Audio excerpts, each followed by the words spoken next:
Welcome to the Del Walmsley Radio Show. Listen and grow as Del questions the status quo, encourages you to think differently, and empowers you to make a better life. Get ready as Del challenges core beliefs, seeks the truth, and reveals the roadmap to the lifestyle you really want. And now your host, multi-millionaire, national award-winning investor, CEO and founder of Lifestyles Unlimited, Del Walmsley. Welcome to the Del Walmsley Radio Show, where the hype ends and the help begins. I'm your host, Del Walmsley, and as always, we're working on your financial freedom. Today, my friends, is Tell Del Tuesday, and we have a lovely couple here with us today out of San Antonio, Texas. Both entrepreneurs in their own right. They had their own businesses, and they worked their way from having their own businesses into owning real estate for those businesses, and then eventually realized that they were real estate rich and personal home residence poor. In other words, mama wanted a bigger nest and all of the businesses got in the way. So it's an interesting story we want to get out today. So welcome today, Lorie and Michael Bass out of San Antonio, Texas. Welcome, folks. Howdy, Del. How you doing? Hey, Del. Thank you so much. We're happy to be here. Want to hear your story, guys. It's going to be interesting. Of course, Michael, you know that you interrupted the nesting process, which is something's going to get one in trouble just about every time they do it. But, Lorie, you came back and worked through it. I didn't fly the coop. All right, so let's start this story out, guys. How'd you guys meet? You're both entrepreneurial, both had jobs, self-employed jobs. Tell us how you guys met and how did you work yourself into this situation where you were real estate rich and nest poor? Well, we met because we both, I bought a townhouse a year before my lovely wife ended up buying the one across the street. So we were neighbors. And the irony of it is Mike has always been an entrepreneur, and I was basically corporate America before he turned me into an entrepreneur. But go ahead. Yeah, so it's just that she would always see me, coming back and forth from work, and, she thought, hey, this guy looks pretty hot. So I think Yeah, I little think it was self-promotion there. Little self-promotion there, Lorie. Yeah, I think it was the other way around. But anyway, on to the real estate. But yeah, for me, I grew up, family of entrepreneurs. My grandfather started a stucco business. My parents took it over. I was going to take over the stucco business in the late 80s. And as you remember, during that time, the price of oil dropped to $10 a barrel, and the economy went in the toilet. So I was getting ready to take over a family business at the worst possible time ever, going from late 80s into the early 90s. So I had to kind of pivot to what I was doing, and I ended up starting my own company just in a small little shed, and it kind of grew to where I ended up buying a warehouse in 2002. And for me, I was always the Dave Ramsey mindset of that, pay off the building, put all your money in there. That way you're protected, and that, pay it off as quick as possible. Where any excess cash we had went to the building. And the issue with our lifestyle with, kids growing up and, raising a young family at the time, it's like, where's the money? Why can't we do this? And I'm like, because we got to pay down the building, got to pay it off.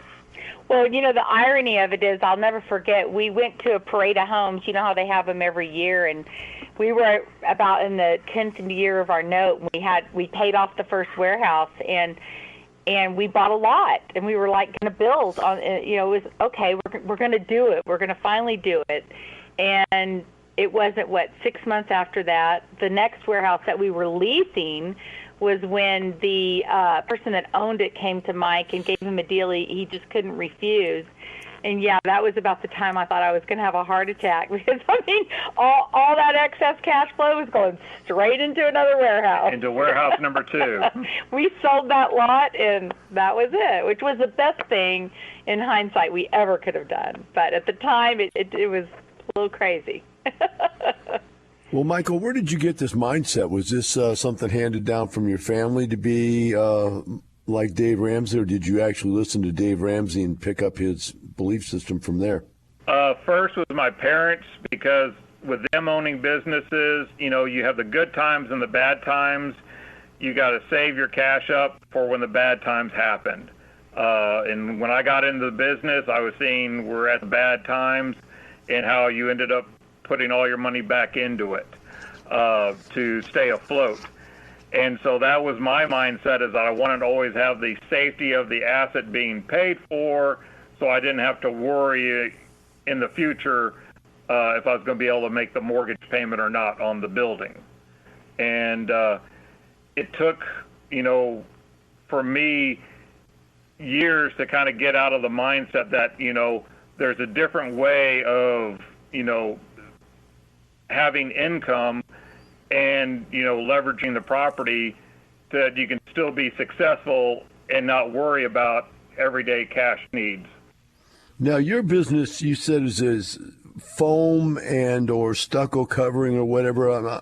When I hear that, I'm thinking about on my home, I have like this foam trim and crown molding and stuff that's then stuccoed over. Is that what you're talking about?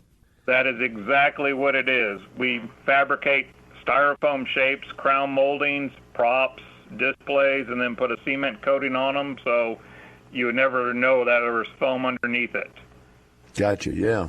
Well, that's pretty neat stuff. Okay, so you need a lot of warehouse space to store the materials, or after the done product, or you actually build the product in the warehouse? What do you need all the warehouse space for?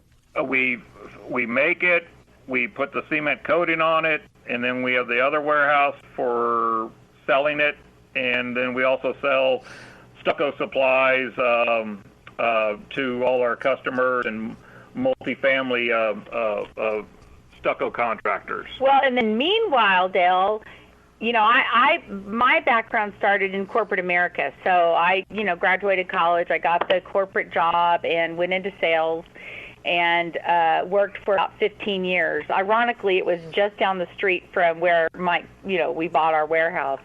But after about 15 years of watching how corporate America worked, you know, the plant that I worked out of, I used to sell for a manufacturer, and I watched them come in and shut the doors on that plant, and I watched some of the employees who had given 40 years of their life. They were just literally gone, here today, gone tomorrow. They weren't at a point in their life where they were ready to retire. It was the saddest thing for me, and I'll never forget it because I was pregnant at the time with our first child, and I remember coming home to Mike and looking at him going, I just cannot imagine giving 40 years of my life to something and then the doors just close and you're just discarded. You know, it was just, to me, it was just such a heartbreaking thing. And about that time was when Mike said, well, you know, you really need to think about starting your own business. And I was kind of like, no, I think I'm not going to sell anymore. I'm done with it. And he said, no, that's what you're meant to do. And I said, no, I'm done with it. And he basically kind of made an entrepreneur out of me. And so after I witnessed what corporate America did to so many of my friends that worked in that plant, I decided to leave that world and started my own business. So now I started crowding into Mike's warehouse. You know, I needed more. My product now fills up these warehouses. So we were just busting at the seams. I needed to build her a bigger she shed, is what she just said. Yeah. Yeah, so you're in the printing business, so, right? I mean, which really is what led us to the second warehouse and why then Mike decided we had to buy the second warehouse. Lorie and Michael Bass out of San Antonio, Texas. Their story begins with them meeting, creating a life with quality investments in commercial real estate that they were using as warehouses for their own two personal businesses. that they were working and building out of these warehouses. But when Mike decided to buy the second warehouse that they were renting, and Lorie had set up mentally to go ahead and allow herself to be successful enough to buy their new dream personal home, they had to shift their goals, and Lorie had to take a step back and let Michael buy this thing. But Michael continued to play the Dave Ramsey card on her and use up all of their money to pay off this second warehouse. And we get to the point we're at in the story right now where, okay, that had to have created this thought process in Lorie's mind. Well, it's a 15-year note. Do we go another 15 years without having anything to live with? Lorie, how did you see that at that point? Well, I mean, that you said it. I couldn't have said it any better. You know, when we decided to go ahead and buy the second warehouse, I mean, my first thought was, oh, my goodness, okay, so we're not going to put this on a 30-year note. Nope, we're going to pay it off because that's what we did back then. You know, and so we had, you know, a shorter term note, and I thought to myself, okay, well, here we're going to go another 15 years, and it was, you know, constantly, where's the money? You know, we could see the income maybe that the businesses were making, but we never touched that money because it was constantly going back into these paid for assets. Lorie was tired of hearing me talk about delayed gratification. And so we had to come up with a compromise of how can we have a lifestyle of doing things and still, you know, have our businesses run out of these assets. And it was a neighbor of mine that for 3 years he was harping on me about, you got to find Lifestyles Unlimited. You got to go to one of the meetings. This is the way you can do it.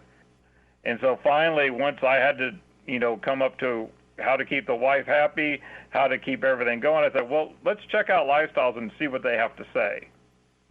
And so that's when we went to a Thursday night case study, and then just sitting in the room with all of these people from architects, engineers, UPS drivers, and everybody was like looking at the same way as like, how can we retire? You know, what can we do to improve our family situation? And that's when we figured out this might be something we want to listen to. Okay, so what did you do then? After the Thursday night case study, we signed up to do the two-day Saturday-Sunday seminar with David Fisher. And like David always says, it is a fire hose full of information being shot at you. And the Saturday, we learned all about single family, and we thought, wow, this is great. And then on Sunday, we learned about how multifamily investing will end up increasing your net worth rapidly. And at that point there, we decided to sign up and started to learn the education online, and that we're going to take charge and, you know, get started on, you know, figuring a way of, you know, investing in multifamily and single family real estate to help increase our cash flow to be able to pay for kids' college and pay us back for our retirements. So let's talk about the plan for a second here, because you're coming from a unique situation. You were real estate poor, as they say. Basically, you've got a lot of net worth, but it was wrapped up in this real estate. How did you decide to overcome that? What was the plan to work around that issue and get into investing? Well, we ended up getting with our banker and kind of went through the situation we're at, and he ended up structuring a deal where we had a line of credit to draw out the equity out of our properties and invest it into single-family properties. And so in January of 2020, Lorie went shopping, and we bought 3 single-family rentals in 3 weeks.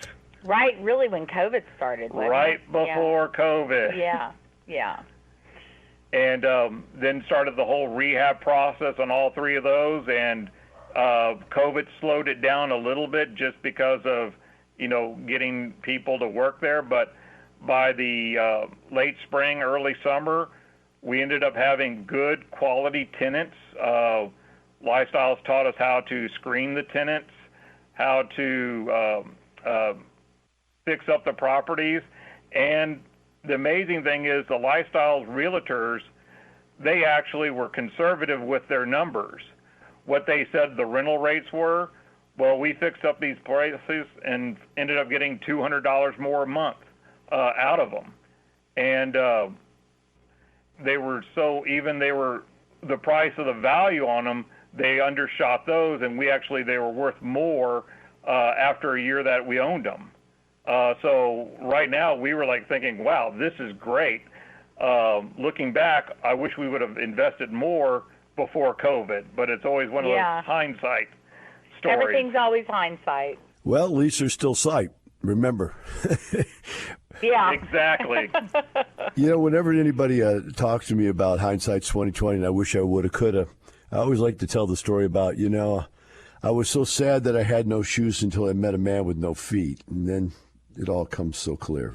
Yeah, totally. Exactly. So here you are with so much wealth tied up in these assets. You're starting to work it out. You're starting to work it across into some more active and more profitable real estate investments. Now, you have lots of real estate. Now you're getting some more profitable real estate investing. Let's talk about the change in heart that I read in your resume about where you decided, maybe we want to go passive now. What happened there? Well, we were looking when we originally started that, after doing the Sunday with the whole learning about multifamily, we thought we were going to be an IRO. And, so we were looking at some different, being an independent realtor, real estate owner on a small multifamily. We looked at different deals, kind of looking at the numbers, but kind of realized we still wanted to have our lifestyle of, going to and from our kids, colleges, going to the football games, enjoying time with them. And we didn't want to tie ourselves down trying to run a small apartment community. So that's when we decided, well, we'll just go end up doing passive investing because we can still get a good rate of return. Our equity is going to grow, but we just don't have to put having another job along with me running my business and Lorie running her business. All right, good idea, and we totally understand. We take a short break, be right back with Lorie and Michael Bass and the Del Walmsley Radio Show.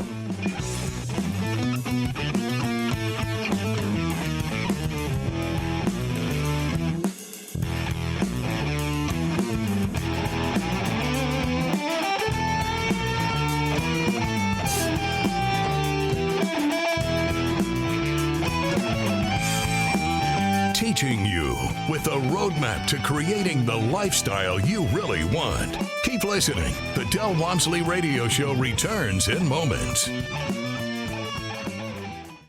The rich get richer and the poor get poorer, not because that's the way it's set up, but because of the knowledge. When put into action, knowledge is power. At Lifestyles Unlimited, we empower you to live the lifestyle of your dreams through passive real estate income. For over 30 years, our successful members share their knowledge through case studies, classes, and mentoring. Tap into the knowledge. Attend a free workshop online. Register now at lifestylesunlimitedworkshop.com.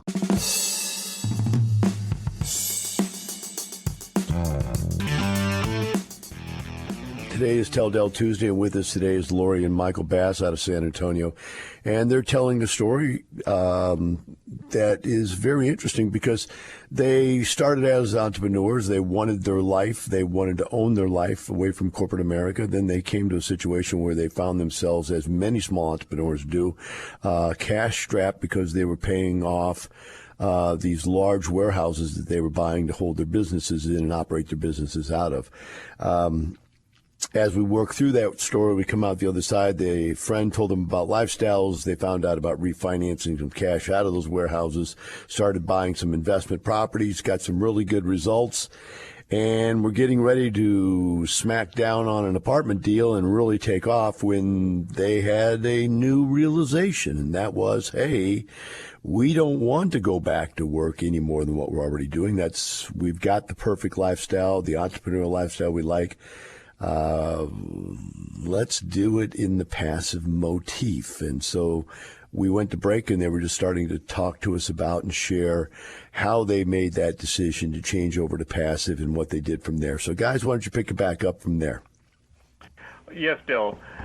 The thing about on the passive investing, it was seen that in a matter of 3 or 4 years with our money, just in us not doing anything other than cashing checks every quarter, we were going to be able to grow that investment anywhere 175 to 200% profitability on these deals. And when we kind of looked at having someone else do all the work for us versus us doing it, that was kind of a no-brainer. So that's why we kind of changed our focus from being an independent realtor owner to more the passive investor, just because we wanted to go live our life and do things with our friends and family. Well, and we're still working too. So, and, from my perspective, time is everything. Time with your family and, growing as our kids grew up, I was fortunate that my business was somewhat flexible, that I could spend time going to the kids' games. Mike could too, since both of our businesses were more entrepreneurial. But at the end of the day, we only get so many years with your kids when they're young and as they grow. And those years are so important to me and to us, and the quality time that we could spend with them. And so being able to buy back our time and not have to put in the super, super long hours really, really was appealing to us. It's sad that I bet really more people realize it than actually take action on it, that is, you only get so many years in life to live. And besides that, especially with raising kids, I mean, I look at it now and they were gone. We're looking at grandkids now and they grow like weeds. It's unbelievable. Yeah. Well, and it's crazy how that all of a sudden that you wake up and you think, oh, they're young, and it's 18 years flies by, like you said, and then we find ourselves as empty nesters.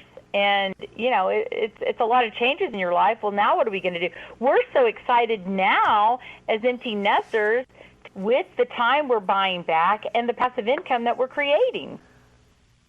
Yeah, it's funny. In life, you always want what you don't have, don't you? When you got all your kids, you want to be free time. And when you got nothing but free time and the house is empty and quiet, you go and buy dogs. 100%, yeah. Within the last year, we picked up 3 dogs. I just bought 2 huskies, and so they scream and cry. They howl. They woke me up at 3 in the morning to go to the bathroom. They wake me up at 6 in the morning every day to go to the bathroom. And I go, yeah, but they're my kids. I got kids again, just my gosh. Absolutely. Everybody needs a fur baby. I think that's true, though, of just life changes. We spend, the time of raising our kids, and that's where your energy goes. And then when they're out of your house, it's an adjustment period, and you kind of, I know I did. I found myself to there for the first couple of years that they were gone, going, okay, now what? What's the house was quieter, it just, now what's our next phase in life? I think in that, we're both in our 50s, and I feel like that's such a pivotal time in life, and we both were like, I was so soul-searching, and I think what's so really cool is the excitement of what our future can be, all because of how we're choosing to invest our money. It's put a whole new spark into what our future can be, and it's just exciting. And, it's just as much challenge no matter what age you're at. And I know you guys are probably 10 years younger than me. But at 50s or 60s or wherever you're at, you have to make time. Even when the house is empty, my time can be eaten up from 6 in the morning till 10 o'clock at night, and I'm busy every second of the day. You have to make time to go do things. Otherwise, it just won't get done. I will go back, though, and say one point that's interesting about needing time with the family as opposed to going to work every day, 12 hours a day, 6 days a week like I did. I realize now with the grandkids and with the dogs, it's like, whether you're changing that dirty diaper or you're picking up that lump of love left by your loving dog, all those little smiles and smirks and the toes and the furriness and the lovability and all those things that those kids and those animals bring to you, those are feelings you just don't get by getting up and going to work. Would you agree? Oh, absolutely not. And the thing is, it's like, the days are long, but the years are very short. And so you cherish all the moments you have. Well said, Michael. Well said. Can I steal that? I like that. Sure. The days are long, but the years are short. I like that. That's a good one. I'm going to steal that one and pretend it's mine. I do believe. The Dellism. Another Dellism. We'll call it a Michael Dellism. We'll give you a little credit. A Dellism by Michael. There we go. We can get it. There you go. So as you guys work through this now, let's talk about the plan, because I know that Lorie was talking a little bit about, hey, there's this next step where right now we're still working our jobs, which are really entrepreneurial, and you really have the freedom to work them as fast or as slow as you want, to make as little or as much as you want, et cetera, et cetera. I get that. But she was talking about, that next step. Where is it where you know that you don't even need to do the other stuff? Well, like right now I'm in my, mid-late 50s.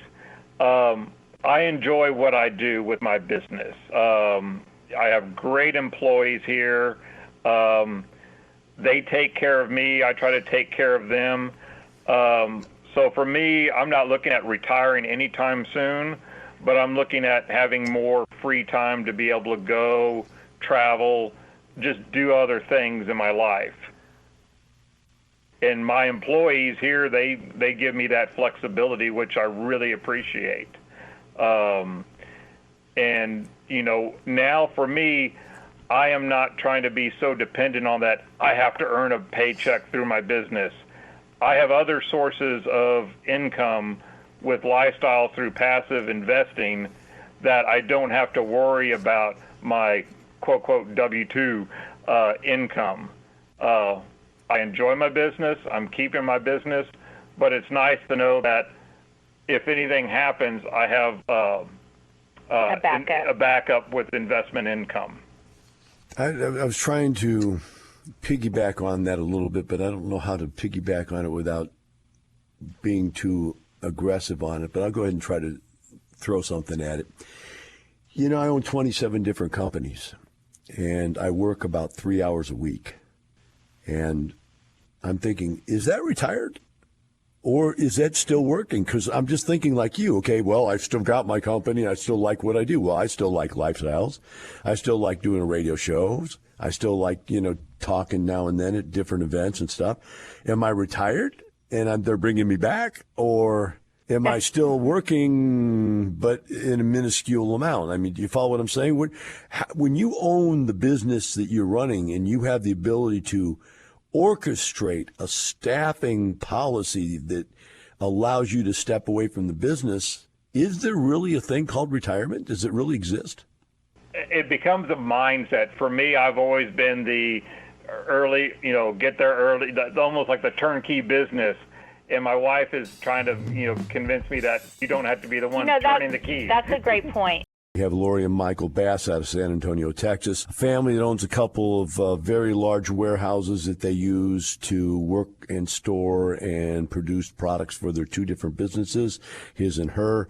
A couple of years back, they decided to start investing in real estate to both change some of their income and to loosen up and free up some of the cash stuck in the warehouses.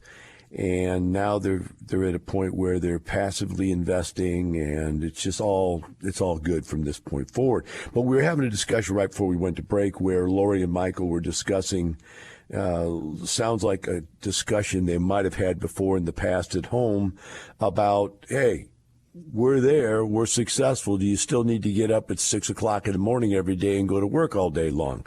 And let's pick that one back up. Lorie, I think you had the dominance of the mic at the moment when we had to break off. Well, it's just funny that we're talking about this because, that I think whether you're an entrepreneur or whether you work in corporate America, I don't think success is measured necessarily by the hours of time, the hours of day you work. Some people measure success, I think, by how many hours of a day you work. And I've always, really it's more about how smart you work in those hours. You don't have to work 15-hour days necessarily, or you would like to hope you don't, to be successful if you work smarter within those hours.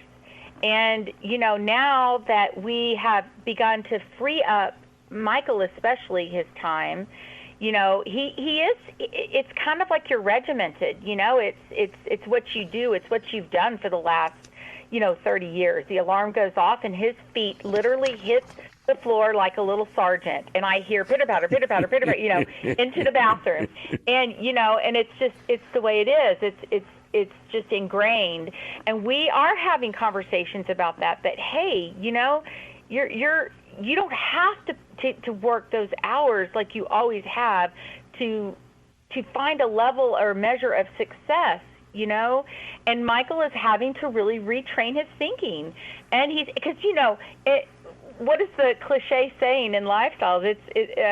Help me with it. It's live the lifestyle you want, or I forget, what's the saying? It's not the money, it's the lifestyle, because that is the bottom line.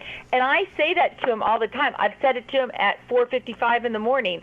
Excuse me, it's not the money, it's the lifestyle, right? So. Well, for me, I'm like Morgan Freeman in Shawshank Redemption. You become institutionalized. You're institutional, yep, very much. So it's hard to break. It's taken a while to break those habits is the issue, but I'm slowly making the change. I'm going to follow Lorie's side of this argument, guys. And Lorie, I'm going to give you some ammunition to work with him on, okay? First of all, I tell all of my employees no one's allowed to work more than 40 hours a week. If you do, I'll fire you. And the reason, if you can't get your job done in 40 hours a week, you don't know how to do your job. You need to quit. The second one is that if you ever want to realize how useless you are at what you're doing, take a vacation. What you'll find is you'll leave for a week, and there'll be 8,000 things you need to do and keep busy for a whole week. You'll spend 4 hours extra the weekday before you leave and 8 hours extra the day after you leave, and you're done. The whole week has been taken care of in about 12 hours. That's how useless we spend our time when we get to work. That's and we so just true. Go to work and spend time at work. Work is useless. You can do everything you need to do in probably 2 or 3 hours a day. I run 27 different companies. And I spend, like I said, no more than 3 hours a day. Now, actually, 3 hours a week is about what I spend. Maybe 5 hours a week. I'm probably a little over that. But, the bottom line is that it's not a lot. And so, I see that one. I'm going to go with Lorie on this one. Michael, 2 for our side, 1 for yours. It's not the money, it's the lifestyle. Where are we going with this, guys? What's next? We got just about 2 minutes left. What's the future for the Bass family? Well, right now, it's teaching our kids. They see what we're doing, and it's all about kind of creating a legacy for them. They see how we've become successful, now how this the investing in real estate is going to make us more successful, that we can retire and be able to give them something that they can pass down to their kids. But also my employees kind of see what I'm doing, and I might be the stupid boss, but I'm trying to get them joining lifestyles to help them get in a situation where they're not dependent upon a job for all the what ifs that happen in life, that they can have passive income for their kids and then their grandkids to pass down through their generation. And we actually have employees now that are members too, that are passively investing, and it's so exciting for us to be able to not only be able to pass this down to our children, but also our work family. And helping to give back to them too, so they can be successful. Yeah, I think most people are better employees when they're not all stressed out about money. I know I was. Once I started investing, I would go to work with like a new spring in my step, because I saw life as something that you were winning at instead of something you were just getting crushed down by every day. So I agree with you. Also, if you let them make money on the side, Michael, there's another thing you can do to them that I do to my employees. And remember, I have 27 companies, so I got hundreds of employees. People always ask me, I need a raise. I said, well, I'm sorry, I don't give raises. And they go, well, why not? I said, well, because each position has a job that gets paid a certain amount, and that's what the job gets paid. Well, I'm worth much more than that. My answer is, you absolutely are, but this job isn't.